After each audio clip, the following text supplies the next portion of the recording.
Hello, growers. Looking to turn your homestead into a profitable business? Or are you a farmer looking to boost your sales? Check out my book, Sell Everything You Grow. This book is the ultimate guide to choosing the right farm business model that fits your farm, time, and location. Discover which model has the highest profit margins and why diversification is so important. Whether you're selling apples, vegetables, or microgreens, Sell Everything You Grow will help you find your first market or expand into new ones. Get Sell Everything You Grow on Amazon and start selling more today. Yeah, and now at Stoneacre Farms, you're managing that, and you guys have some different ways that you're selling product. What are the primary ways you're moving product off this farm? Yeah, so it's really a threefold approach. We have a summer and fall CSA. We have a farm stand on site, and we are open 7 days a week, year round. And then we also do restaurant sales and folded into our restaurant sales and our wholesale business. We have on site farm to table dinners 4 nights a week for 12 weeks running in the summer that are put on by a local restaurant group who also owns some of the farm to table restaurants in town.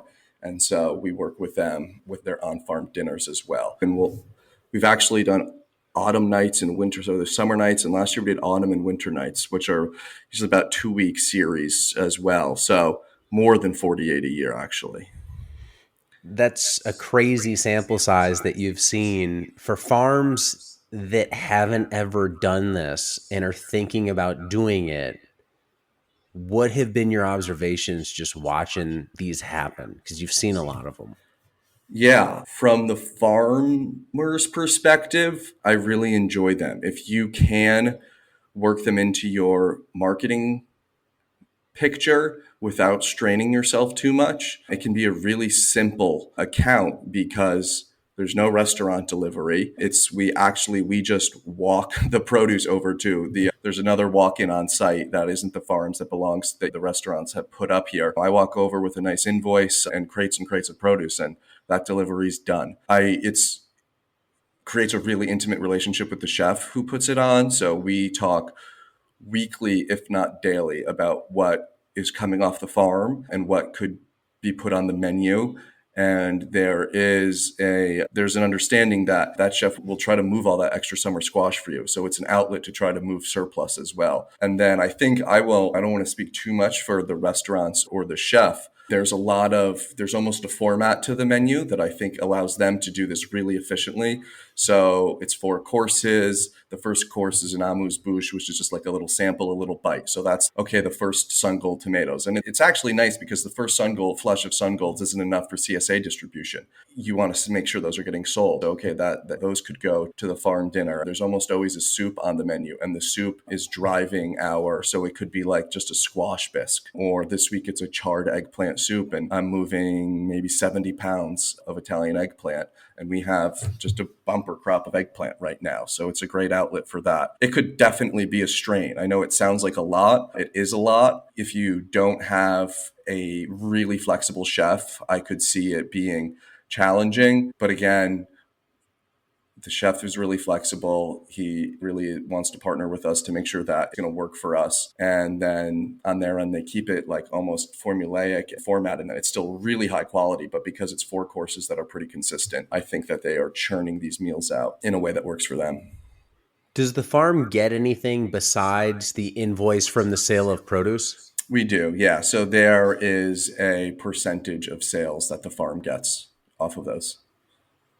Yeah, it's a really interesting model. It's obviously another thing somebody has to manage. But if you're into that agro-tourism aspect, you're already dealing with maybe some chef customers. And if you can find one that wants to do it, it's going to have to invest in some tables and chairs and linens and things like that. But that's probably all rentable.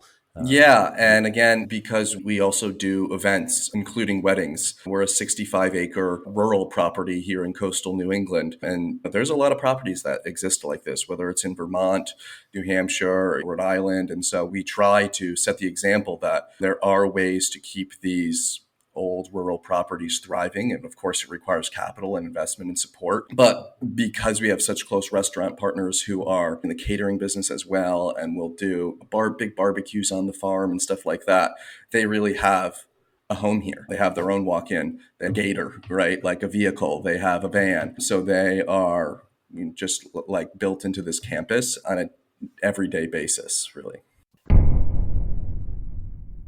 Today's episode is brought to you by Modern Grower, a proud retailer of the Sumi Soaker system. The Sumi Soaker system is an irrigation game changer. It offers multiple advantages for market gardeners.